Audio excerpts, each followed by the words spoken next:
Hello and welcome to my channel. I'm Bad and I'm back, and I'm going to be working on this baby.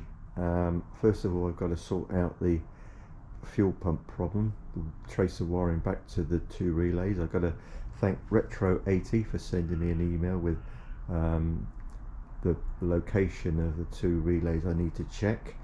So without further ado, I'm just going to turn the light off.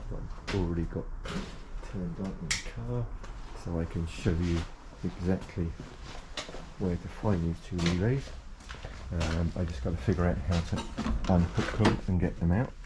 So down in here, if I show you right in the back, you can see that. You can see it right in the back of there. There's two yellow relays, so that's the two I need to get out. I believe they just push up and unhook, hopefully, so I'll get to that in a minute.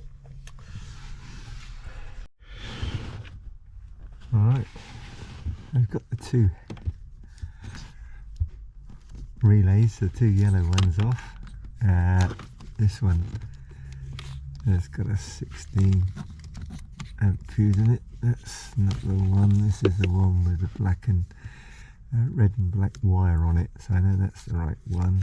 And this is the fuse that goes with it, it's hanging down loose, and if I pull that out I can see that that fuse is a bit nasty, and inside there doesn't look too clever either. So I'm going to give that a good clean out and see if that does anything before I do anything else. Right, I have fuel under pressure coming up into the injector rail. I'm just going to spin it over and see what comes up the injector. A big zip.